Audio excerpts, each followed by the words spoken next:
Hello and welcome to today's webinar.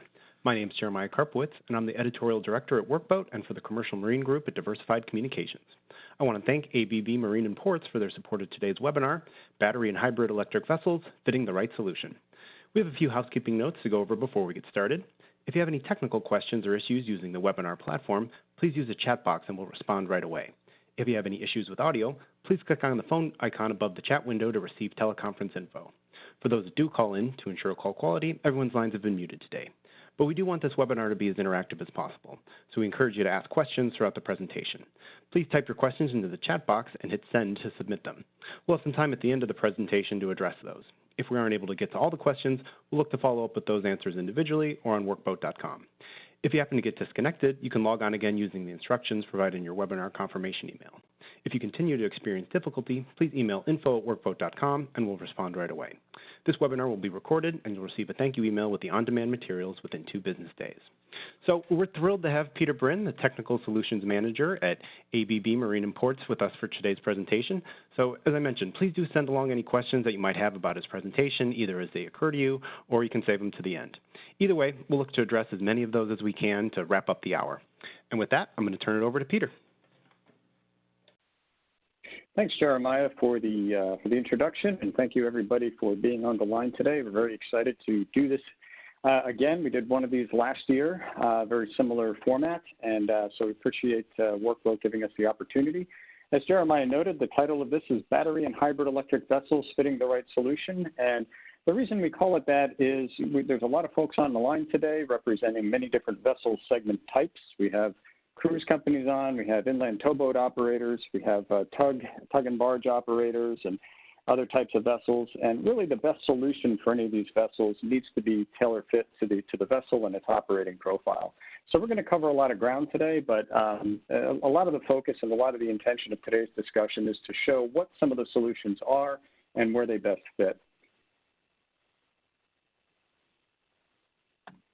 There we go. So my name is Peter Bryn. I'm the Technical Solutions Manager for ABB Marine and Ports in North America. So it's basically my role to work alongside our front-end sales folks with clients to find the best solution for their potential new build vessels. Again, want to thank Workboat for the opportunity and for hosting today. So today's presentation will cover, first I want to start out with reviewing some recent successes in electrification. There's been a lot of talk and a lot of material out there about hybrid and battery electric vessels. So we'll talk about a few of those projects first. We'll then talk about some of the value propositions that exist with going electric. Then the bulk of the time we'll spend talking about enabling technologies, what are some of the technologies that can get us there. Wrap up with a little bit about ABB and then close with a few announcements. So let's start with recent successes and review a few vessels. Now, some of you may have seen the Made of the Mist announcement. This is, we first announced this sometime back last year.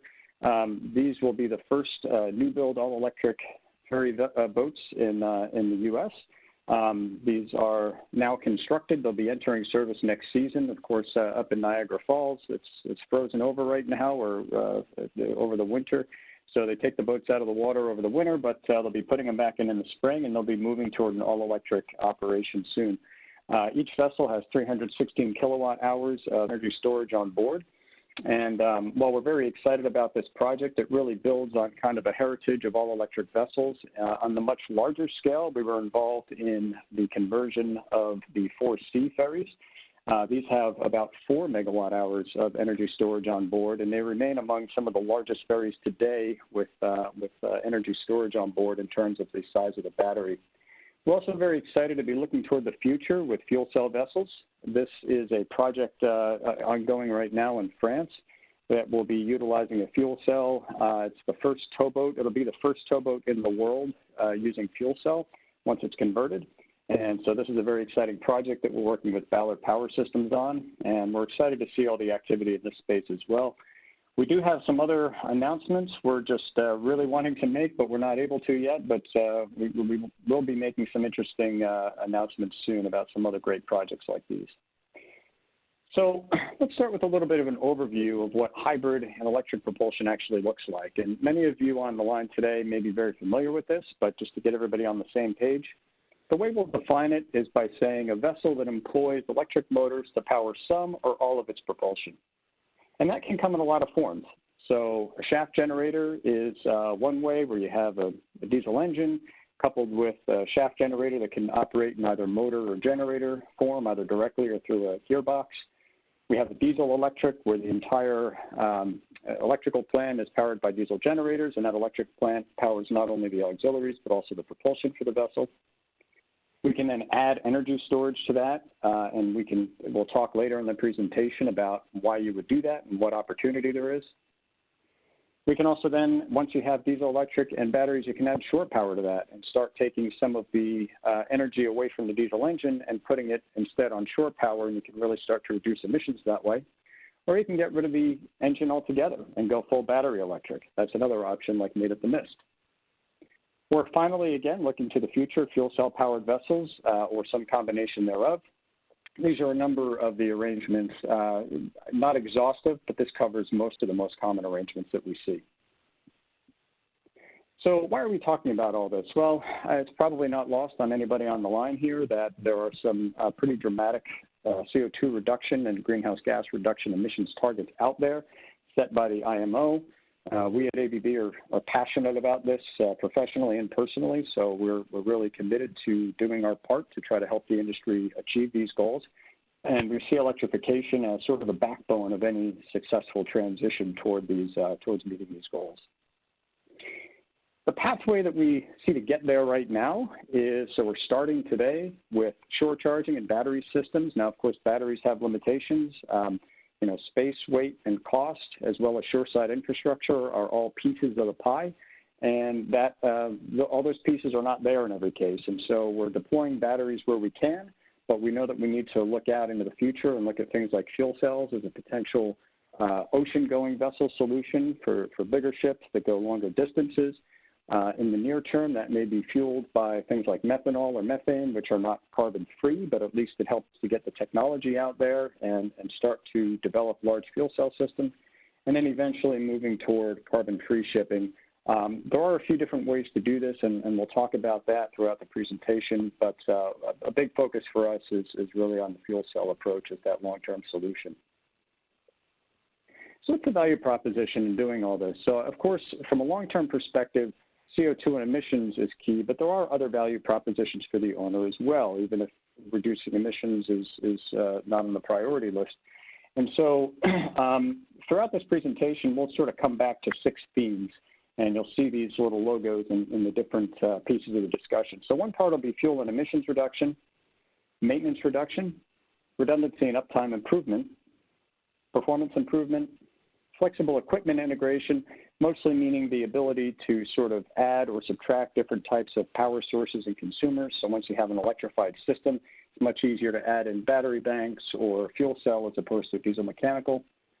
And design and installation. So what are the arrangement opportunities available to the designer and to the shipyard from an installation perspective? So let's do kind of an overview of what enabling technologies we'll talk about today. So the first is just electric propulsion in general. What are some of the opportunities that arise once you consider electric propulsion as compared to diesel mechanical propulsion? We'll look at DC grid as, so conventionally electrified power systems, of course, have been based on an AC powered system. We're starting to introduce a DC-based bus, and there are some good reasons for that, especially when considering energy storage, which is the next technology we'll touch on. Shore charging, of course, is necessary to make all battery-type solutions work, and then fuel cells, of course, looking to the future, are another solution. So we'll touch on all 5 of these. So let's start with electric propulsion. Now, this mimic here basically represents a pretty conventional diesel-electric system. We have generators at the top, 4 generators working into a switchboard. We have a common battery between the 2 switchboards, powering the off-grid consumers like lights and auxiliaries and pumps, things like that. We have these 2 transformers for these switchboards. You have 2 potted propulsors here, and then these 3 motors could be used for large pumps or bow thrusters, stern thrusters, things like that. So this is a pretty conventional system, but one of the points that it illustrates is, first of all, from a redundancy and uptime perspective, of course, you can have smaller similar engines, and therefore if one engine is offline, you've got the battery bank, you've got the other engines to fill the gap. So from an uptime perspective, diesel electric vessels tend to perform very well, or any electrified vessel, I should say. And then flexible equipment integration, again, we've got multiple energy sources to provide the various consumers. So you're no longer tied with one engine coupled with one consumer. We now have flexibility. So that's one of the benefits of going electric in the first place. So what does that enable? Well, anybody who has an electric vehicle or who's ridden in one knows that they can move off the starting line pretty quickly. Part of the reason for that is you get 100% torque at zero power, and that's not just in an automobile. You can get that on a vessel as well. So on the speed curve, where speed's on the x-axis and torque is on the y, we have pretty much 100% through about 80% power, which is representing that green line. And so that really helps a lot of operators. And frankly, a lot of vessels, particularly workboats, operate in these lower powers a lot of the time. So improved performance is one.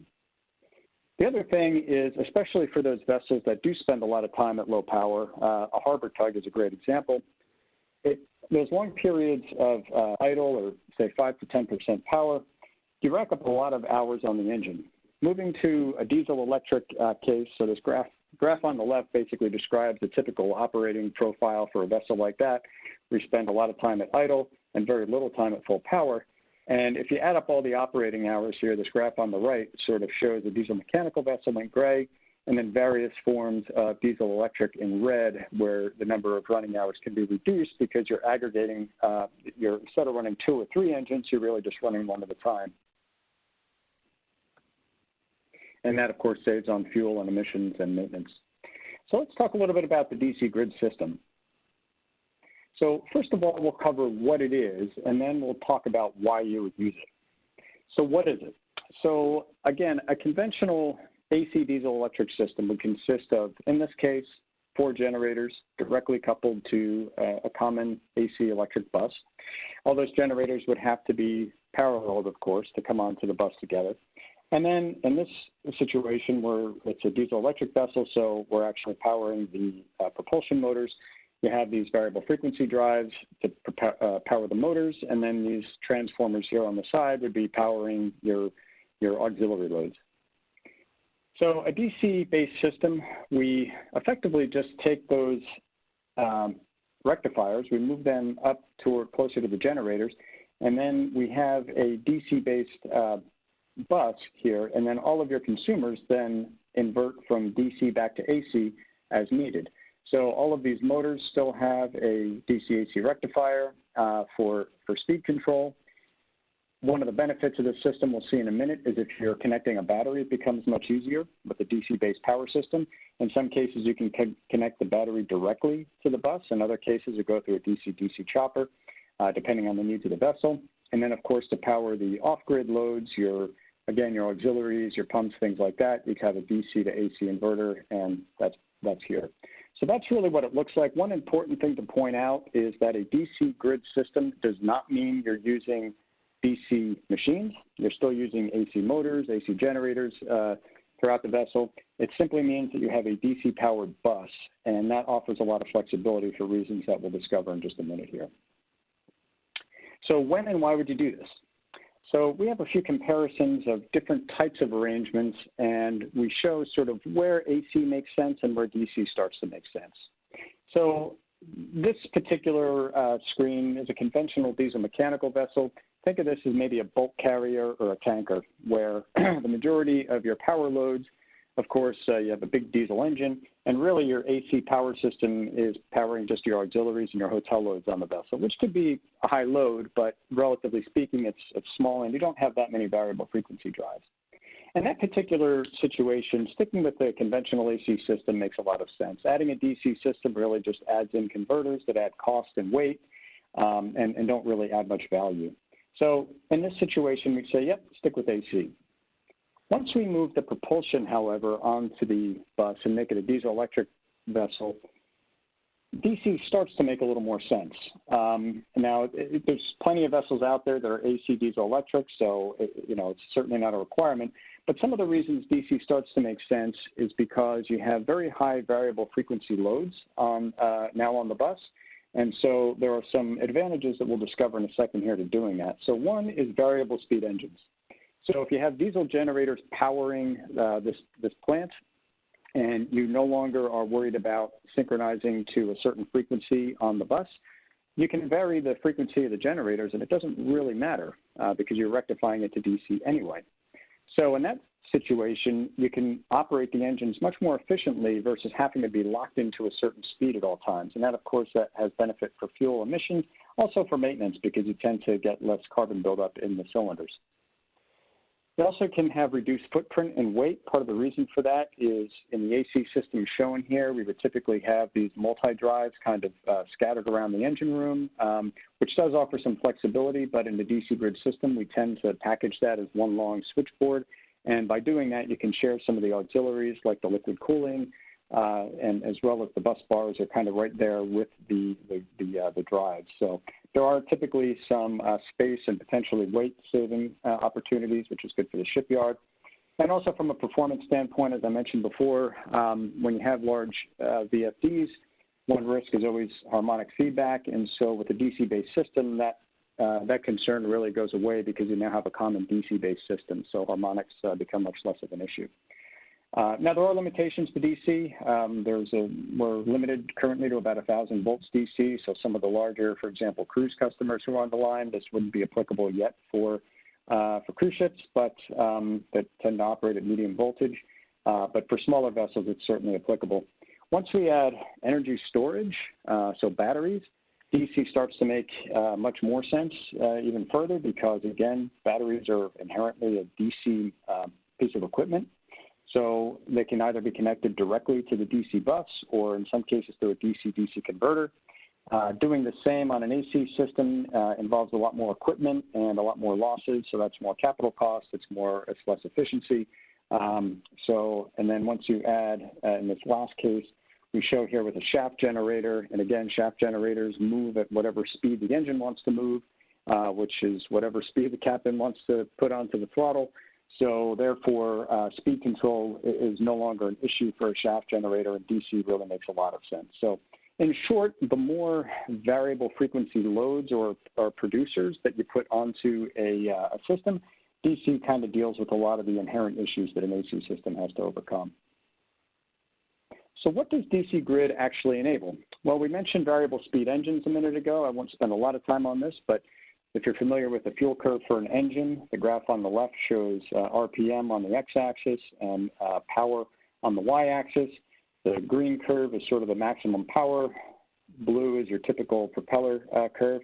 And then red describes a generator that is fixed, has to be a fixed speed generator. And so for this particular engine, and not all engines are the same, but for this particular engine, we find that the fixed speed curve tends to be a lot less efficient at lower powers when plotted on the right. Having variable speed engines will allow you to find a better operating point for the engine in most cases. Now, integrating batteries is one of the big reasons that we will often look at DC. So again, for an AC system, a lot of equipment, including filters and transformers, need to be included. For a DC-based system, a simple DC-DC converter is often all you need. We'll use that typically when the majority of the power on the vessel is coming from other sources, particularly like, say, diesel engine. But for example, an all-electric ferry where we're taking the majority or all of the power from batteries, we'll usually just do a direct online battery to the bus.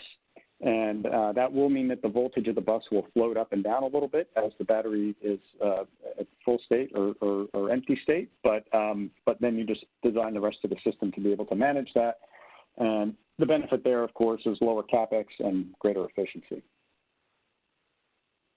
So kind of an interesting case study, particularly with the DC grid coupled with variable speed engines.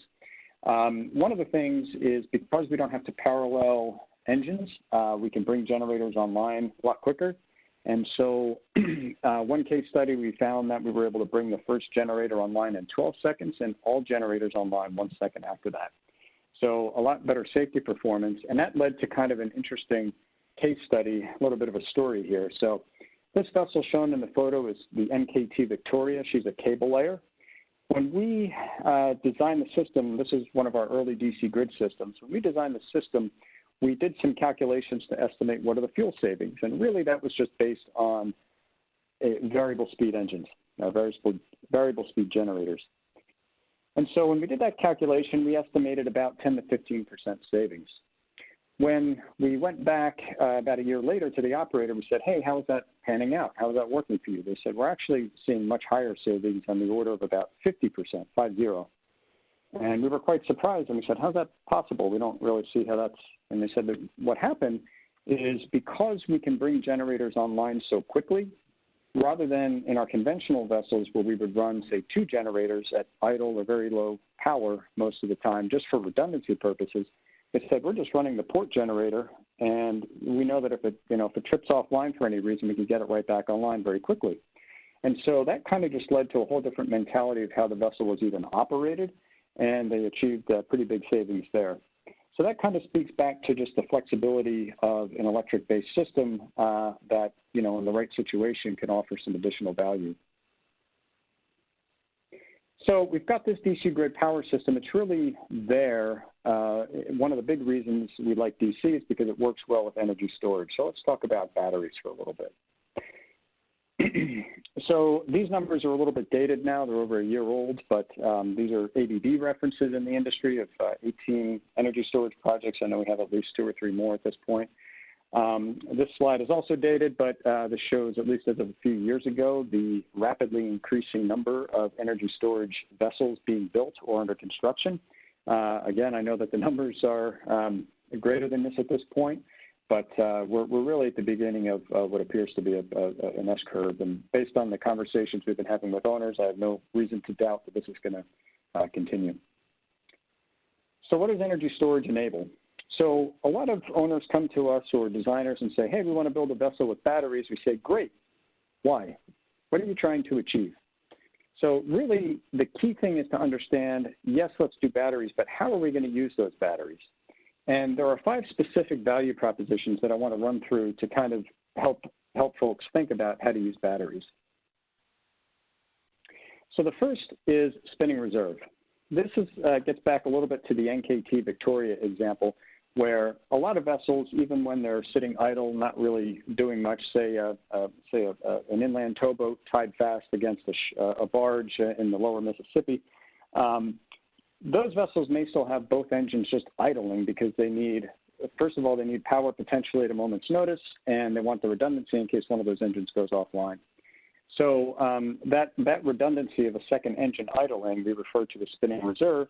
And with batteries, that whole concern goes away because batteries, first of all, you can get redundancy in that you can have 2 separate banks. And also, they are available at a moment's notice, faster to ramp up than a diesel engine. And so you can reduce a significant amount of time on the engine and fuel consumption by using batteries to replace your spinning reserve needs. Peak shaving is another term that's used a lot, and what we specifically refer to when we say that is effectively undersizing your engines and using your battery to give you maximum power when you need it. Great example of this would be a harbor tug.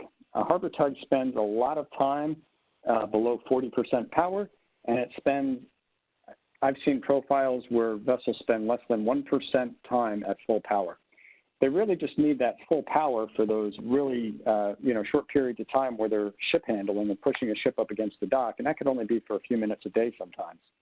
The rest of the time, they're just sort of escorting or doing things like that. So rather than having 2 large, oversized engines on there that you don't really need 99% of the time, you can have a few smaller engines in a diesel-electric system with a battery bank, and when you need that boost, the battery is there to give you that boost.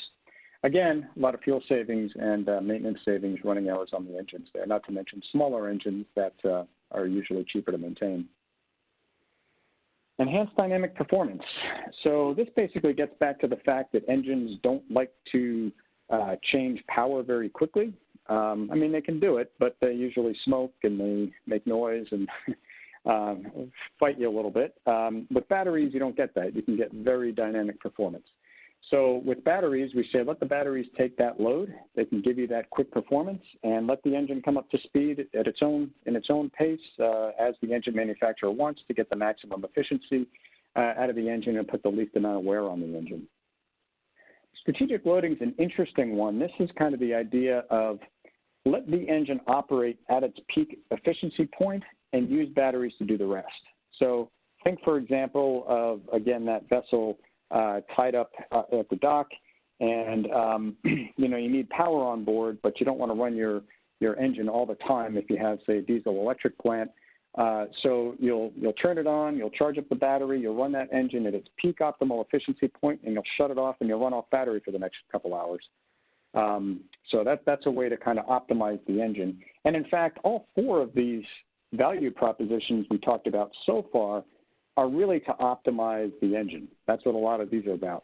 But if you want to go one step further and remove the engine, we can look at zero emission operation. This is where we're powering the vessel either entirely from shore power. So again, electric ferries are a good example of this, like Made of the Mist. Or alternatively, some of our cruise customers are looking for, although it's not zero emissions, it's locally zero emissions. So the opportunity to charge up some batteries while you're out at sea, and then shut all engines off and go in with zero emission operation when they're exploring like a very pristine area where zero emissions requirements are in place. So there are various value propositions. Batteries are very flexible. They can do a lot of things, and we can sort of develop the power and energy management system to do all those things. Again, it really just depends on fitting the right solution to the vessel. So what does a battery actually look like? How are they built up? So let's spend a minute on that. So at the most fundamental level are the cells. The cells can be either pouch type, prismatic, cylindrical. In the auto industry, they also use different cells. Some use cylindrical, some use pouch type. And these are generally purchased, these are generally available commercially. So they can share the same type of cells that we might find in other industries. However, a lot of the marine battery makers, some do make their own cells, but a lot of them buy commercially available cells. And where the marine battery maker starts to add value is at the module level. So they'll stack up these cells, they'll develop a module, and that becomes kind of the fundamental building block of a battery system. Once you put a number of those modules together, it's usually somewhere between 8 to 11, depending on the vendor and the model and the voltage desired. You'll create a string, aka a rack, aka a pack, and that effectively defines the voltage of the system. In this case, this example would show 900 volts. Once those strings are kind of linked up in parallel, you get the full bank or the array, and that effectively defines how much energy the system has, and that's really sized based on the needs of the vessel. There's a lot more we could talk about with batteries, but in the interest of time, we're going to stop it here and move on to our next topic, which is shore charging. But we're certainly happy to, I know batteries are the one area where we get a lot of questions. We're certainly happy to entertain any further questions you all have, either in the Q&A or after the talk. Shore charging is one of those things that I think a lot of folks, it's often, I think, underappreciated how challenging it can be. It's the one area that we sort of said, oh yeah, just plug the vessel in. Well, it's oftentimes not that simple. So let's give a quick overview of some of the considerations and also challenges that can sometimes arise. So, and I should point out too that there are sort of two different flavors of shore charging to think about. There's the type cold ironing, where we're plugging in large vessels that operate internationally. When they come into port, they'll switch over to shore power just to power the auxiliaries while they're in port. While ABB is involved in that, and we do a lot of that, what we're going to focus on more in this presentation is the other flavor, which is more for charging up batteries on board for, say, a ferry or a tugboat that's all electric powered. So one thing to consider in shore charging and selecting a solution is how much time do you have to charge. For example, a ferry you might only have between ferry runs. How much energy is required, and those two things together give you the power requirement of the charger. How much key space do you have, and what arrangement challenges do exist either shoreside or on the boat? Do you want an automated or manual solution? And what's the power grid capacity locally? So I won't go through all these solutions, but suffice it to say some of the earlier designs were really built around large ferries, particularly in Europe. All of these solutions have been deployed in Europe in different projects. These tend to be in the 5+ megawatt range.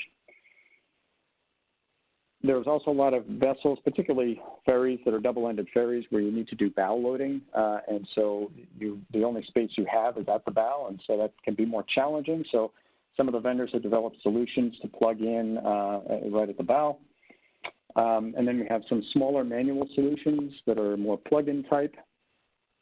And finally, ABB is one area where, as a company, we're very involved in EV charging, and we're actually looking at taking some of these EV chargers. And for vessels that just do like overnight charging or have a very low power demand, we can deploy these in a marine context. All right, so let's talk fuel cells next. This is obviously an area of great interest to us and becoming of greater interest to the industry. So first, how does a fuel cell work? Basically, it's a battery that runs on hydrogen. You could sort of think of it in that context. It kind of looks like a battery in that sense. So hydrogen molecules come in on the left side in this drawing. They split apart into hydrogen ions. Those ions pass through the membrane. The electron splits off, powers the load, as shown here. And then the hydrogen ions meet up on the other side. They mix up with the electron and the oxygen. And basically, the only exhaust from a fuel cell is warm water vapor. So you've got warm water.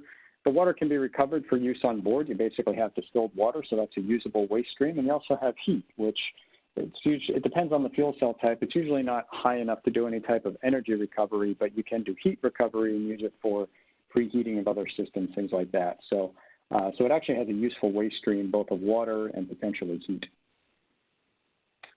Now, of course, one of the big benefits of fuel cell is, and the reason why so much of the industry is looking at it is, and I say the industry, really the energy, a lot of industrial industries are looking heavily at it as kind of the next step beyond batteries. Batteries have taken us, will take us so far, but when you start talking about ocean-going vessels, we really need to start looking at something like a fuel cell that has the higher energy density and the ability to get us there. Right now, it's still, there's been talk of fuel cell for a long time, and there's probably some cynicism about, it's the solution that's been talked about forever. It's always going to be the future solution, and it's never really going to come. That's changing quickly.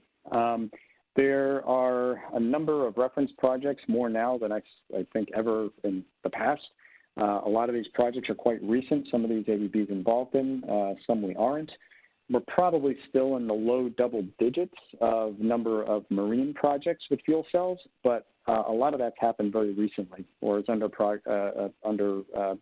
being developed right now.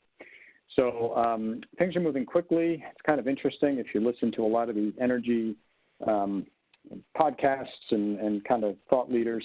They've kind of said, that the 2000s were the time when solar kind of became, you saw solar deployment just skyrocket, and that really brought the cost way down. And so solar kind of came into its own in the 2000s. The same thing happened with lithium-ion batteries in the past decade, and we saw the rise of EVs and battery systems on vessels. And most people think that the 2020s will be the decade for hydrogen to really come out. And all indications would suggest that that really is starting to happen now. We've been involved in a few other projects too with hydrogen. This Hydrogenics provided a fuel cell here. This is a project with the U.S. Coast Guard, and this fuel cell was it's been moved around to different locations, put on a few different vessels, and it's just sort of a test platform.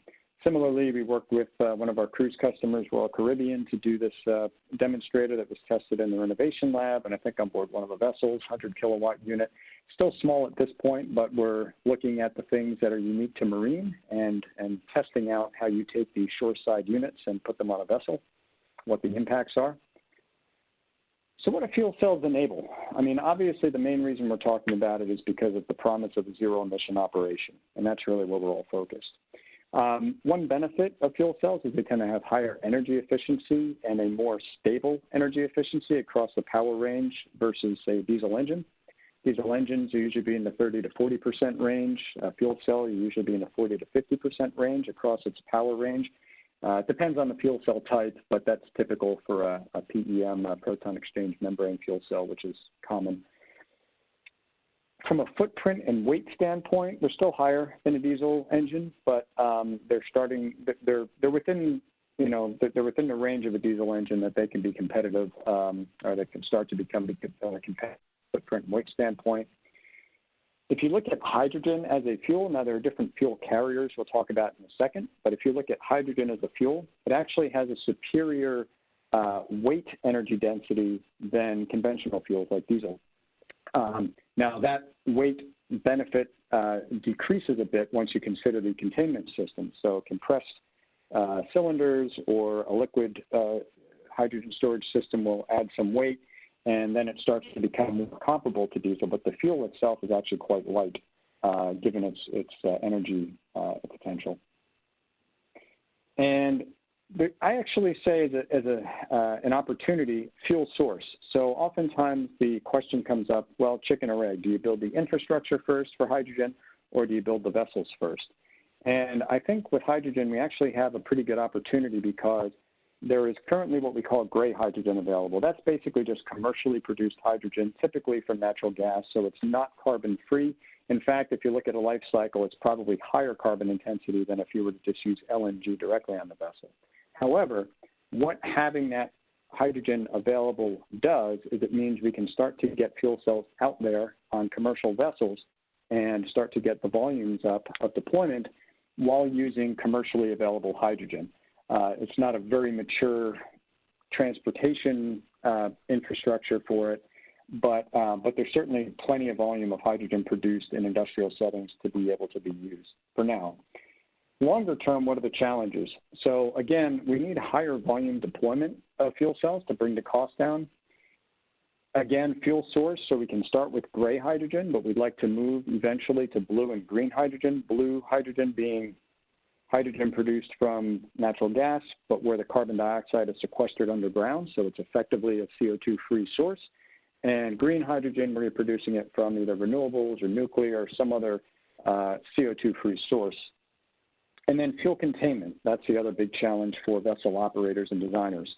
So from hydrogen, while it's very effective on a weight basis, from a volume basis, there are some challenges there, especially for a vessel like a container ship, which has virtually no deck space to give up to storage.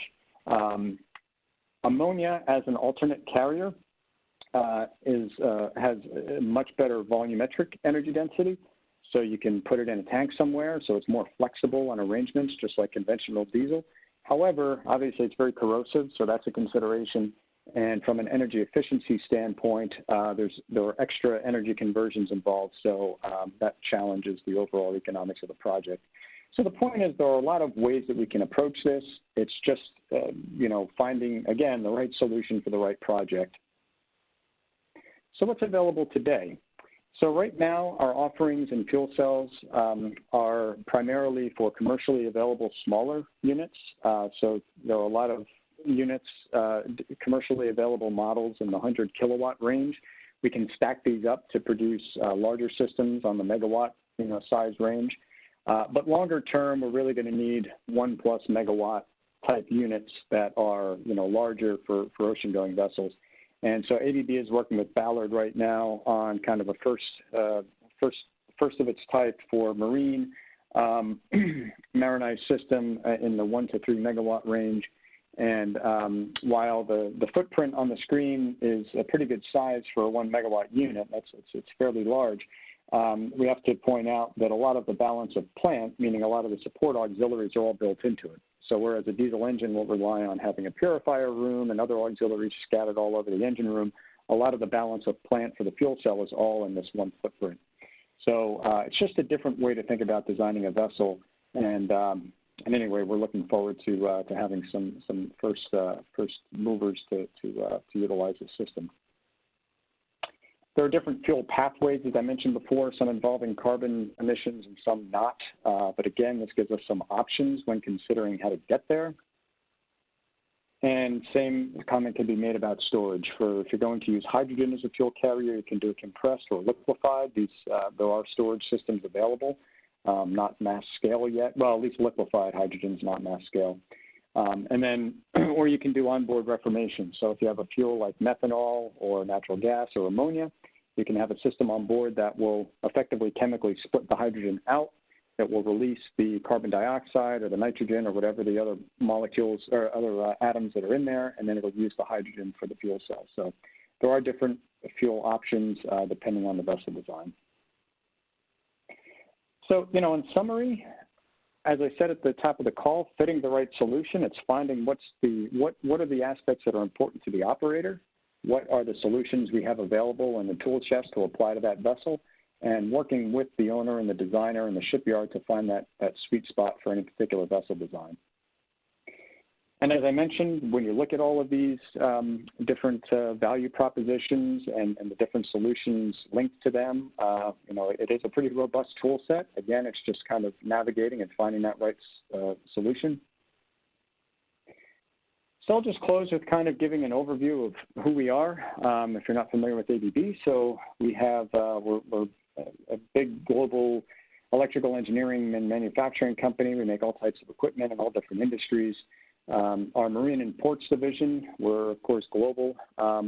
In North America, we have a number of locations. Our big hubs in North America are Houston and Miramar, Florida, just outside Miami, Fort Lauderdale area.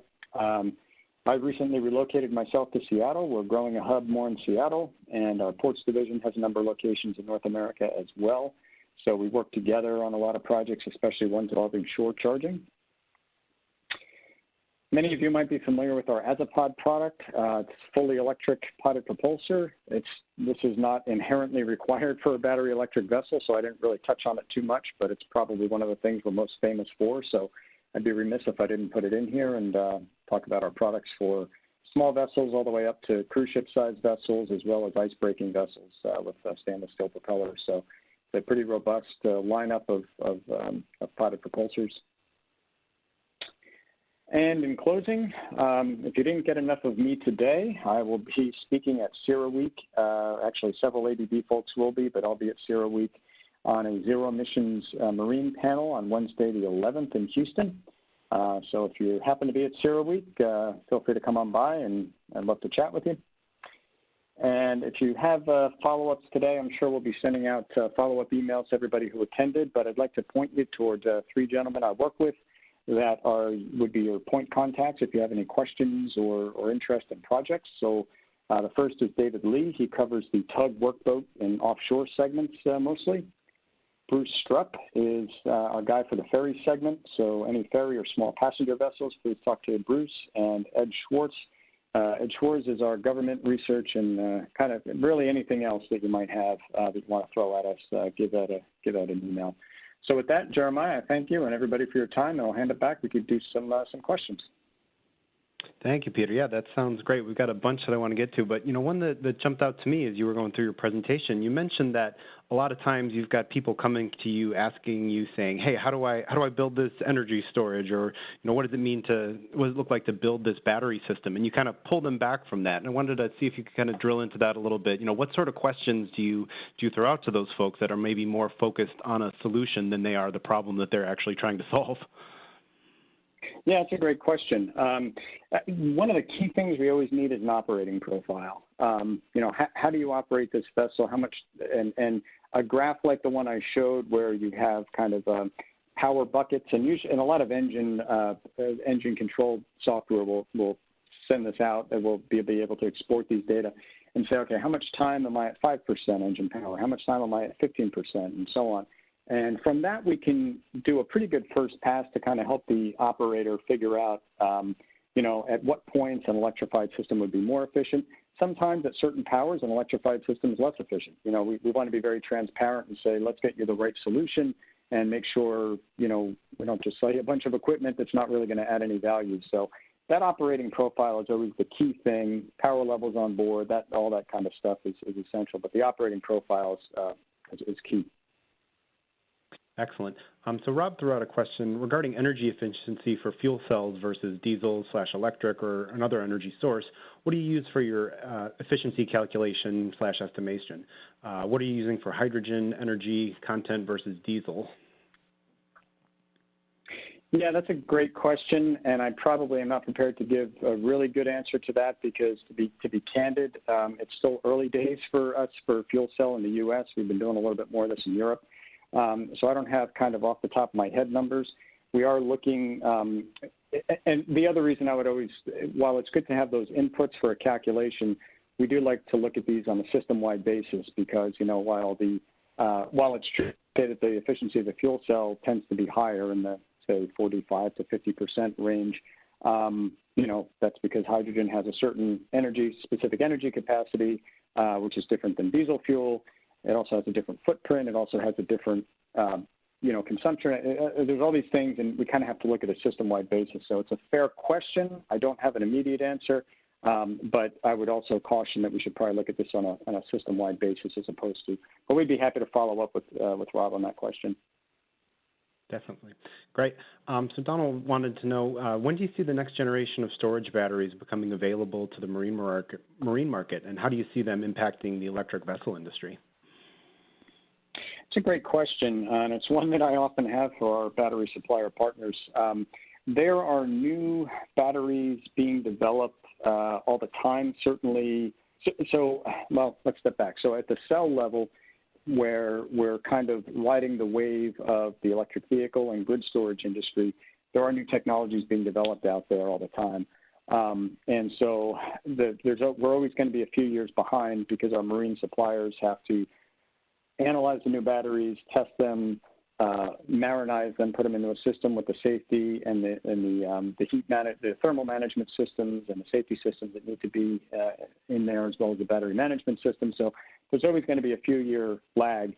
It is interesting to point out there are a few vendors. There's been talk of solid-state batteries for quite a long time, and there's different chemistries for that.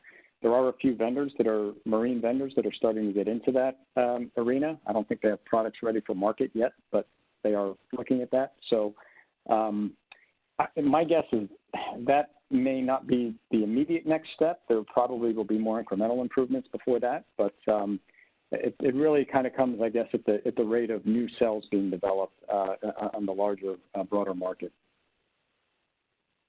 Excellent. One of the other questions that came in is about, if you could talk a little bit about the trends for weight per kilowatt for NMC-type batteries for the next 5 years.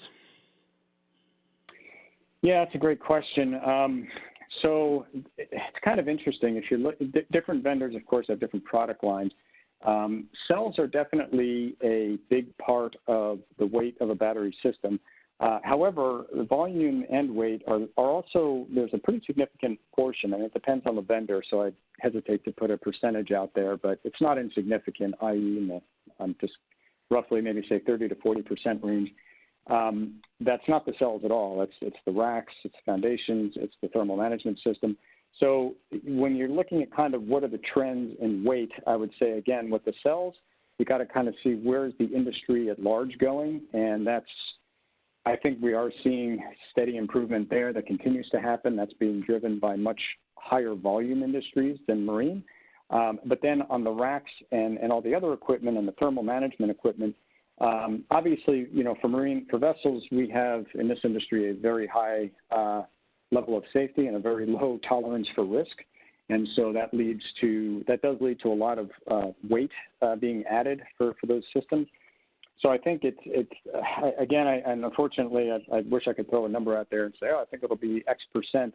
I'm not sure that I have that number, but as we look at it, I kind of look at it through those two lenses. Where's the overall cell weight going, and how efficient can our battery designers get in taking weight out of those necessary thermal management and safety systems that surround the cells? Excellent. We had a question come in that's specific to ABB. I wanted to know about whether battery packs are made by ABB or you work with a lot of different suppliers. Yeah, so in the marine space, we work with a lot of different suppliers. We don't currently make our own cells or our own batteries, and the reason for that is because actually it's illustrated, I think, by a lot of the questions on this call. There's a lot happening in the marine battery space and in the battery space in general. So we haven't, there's a lot of value in having available to us many of the best battery technology options, and new ones are arising all the time. So we feel that the space is pretty well represented, and so we like to work with those battery partners. ABB is a company we have invested in, a company called Northvolt, which is building its own gigafactory in Sweden. It'll, I think, be the largest battery factory in Sweden. Once built, they're providing mostly the EV industry. That may be another stream of marine batteries eventually, but that's the only direct battery investment of which I'm aware of any significance. ABB at the corporate level did invest, but it's kind of a hands-off investment in spare power systems as well. But again, from an integrator standpoint, we try to find the best solution for the vessel. We're not really beholden to our own solutions. Excellent. And, specific to what you talked about in the presentation, how long do you think the efficiency life of some of the batteries is going to last, and taking into account usage and upcoming technological advancements? Yeah, that's a great question. So we typically, so it's kind of it's kind of a sliding scale. There's not a firm answer for this. You kind of size the battery for the life that you want. So you can size it for 1 year of life if you want, or you can size it for 10 years. Typically, and I'm trying to pick extremes, but the average, you usually size for about 10 years. 10 years is kind of the industry average for two reasons. One reason is that from a calendar aging perspective, so just having cells there's some aging that occurs on the batteries. And beyond 10 years, the batteries can become a little harder and more sporadic, so a little harder to control. So 10 years is usually where most battery makers will say we don't want to size it for beyond that. And the second reason gets to kind of the point I think that was being raised in the question. The expectation is 10 years from now, we should have much better battery technology out there. So you're kind of gambling that when you replace your batteries in 10 years, you're going to have a cheaper, lighter, smaller system, hopefully. And I think that's a pretty safe bet to make.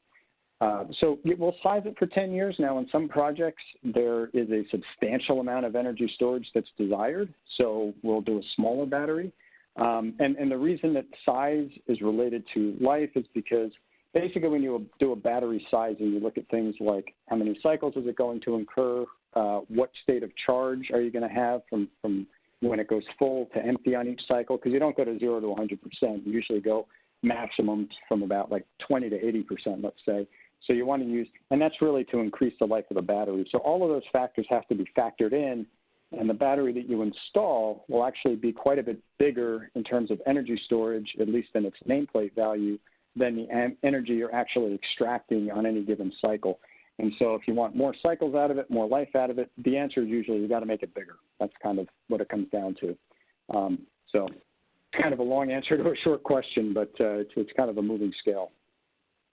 Yeah, no, that makes sense. And somewhat along those lines, there was a question that came in about power density of fuel cells and kind of calling out how it's currently poor for multi-MW systems. What do you think is going to be, what factors are going to improve the power density to make those fuel cells usable on larger vessels? Yeah, it's a fair concern. I mean, to be honest, I know this is not a very technical answer, but I think it's true. I think volume. I think we need those early movers. And the reason it's not a technical answer is because I'm not a fuel cell expert. We're getting smarter on them. I am personally. We have experts in the company. I'm not one of them, so I don't want to get too far outside my lane. But again, if we look at so many of these other technologies, batteries and wind and solar, all these new emerging energy sources, they've just gotten a lot better with real-world deployment experience. So our focus as a company is we got to start getting these systems out there. The early systems won't be great. They won't be perfect, but we'll learn from them. And the more we learn, the better we can make the system. So it's a fair question. I don't have a great answer to it, but hopefully we will soon. The more we work with some of our fuel cell partners and develop, especially as we develop this megawatt scale system with Ballard. Excellent. And we got about a little over 5 minutes left. So if anybody has any questions that you want to throw out to Peter, please throw those out now. But as we wrap up, Peter, one of the questions that came in was about what are some of the possible benefits of using both fuel cells and batteries integrated into the same system? Yeah, that's a really good point. So one of the, and I didn't touch on this, one of the features of a fuel cell that is somewhat similar to a diesel engine is they also don't like to change power level very quickly. So I would expect that even, looking out 20 years from now, let's say we have, significant size fuel cell systems on ocean-going vessels, I would still expect there to be some level of battery on board simply to handle transient loads. So that's one situation. I guess you could envision another situation where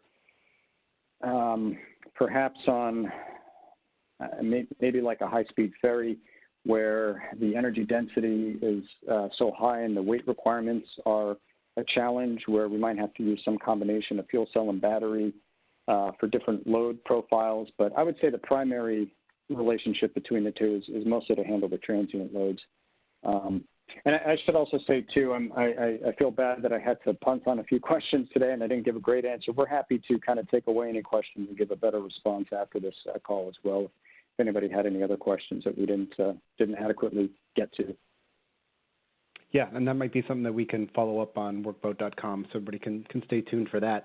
In order to throw out one question that came in about fuel cells and whether or not they can be charged in 20 minutes for up to 80% for application on ferries. So kind of a drilled-in question for you there. Is that you said? Did you mean fuel cell or battery there?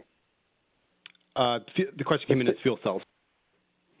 Yeah, okay. There are some. So that's a good question for both. So I'll answer it to both. For a battery, we'll size the system and the power and the shore charging for whatever's needed on board. So we'll start with, like for a ferry, we'll start with the operating profile and develop a charging system. Our first goal is to develop a charging system that matches what the ferry operator's existing schedule demands. Now, sometimes that's a feedback loop because we'll find that the power levels are so high that we're running into some challenge, either with the utility or with the charging system, and then we'll go back and we'll tell the operator, hey, if you give us another 3 minutes at the dock, we can do it, but we're going to need a little more time. So that becomes a dialogue back and forth. With fuel cells and charging hydrogen, the hope is that you're not charging in between every voyage. You're maybe charging once a day or once every couple of days. So you're not as beholden to time between voyages. I guess depending on the vessel, again, maybe like a high-speed ferry, which is very weight sensitive, maybe you would be charging between every couple of voyages. There are sometimes limitations to flow of hydrogen for various reasons. So I'd probably have to get back on that one. I'm not as well versed on why those limitations exist or what they are, but I know that in some cases it's limited. But I think the voyages, that tends to be more of an issue for batteries than fuel cells. Excellent. And some really good questions have been coming through, but I think this is going to be probably our last one for this one. But one of the questions that came through was about, do you think there's going to be a significant increase in training necessary for crews to handle the various chemicals necessary for fuel cell systems, et cetera? Yeah, that's a great question. There will need to be training. Yeah, absolutely. And not just training, for batteries, it's mostly an onboard consideration.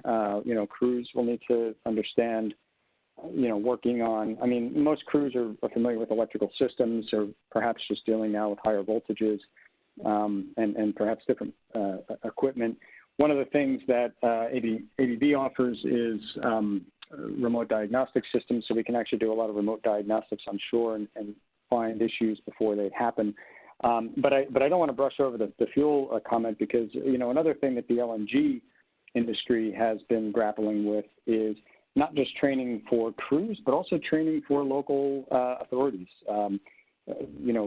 Local, let's say, hospitals that have never even contemplated a cryogenic burn to somebody's skin, or a local fire brigade that's never seen an LNG or a natural gas type fire. So, yeah, there's definitely challenges there that have to be dealt with. A lot of the class societies and a lot of the industry organizations, I think, are trying to develop standards for that.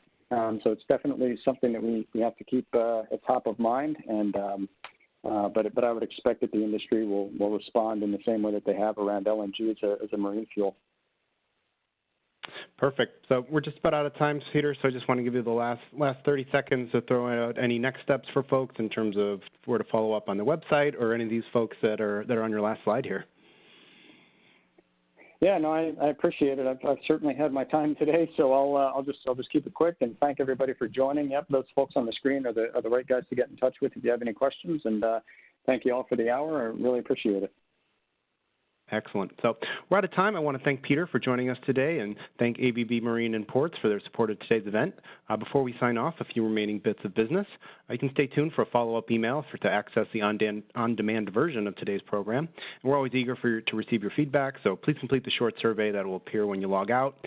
You can feel free to contact me directly, jkarpowitz@divcom.com. And I want to thank everybody for taking the time to attend today's Workboat webinar, and have a great rest of your day.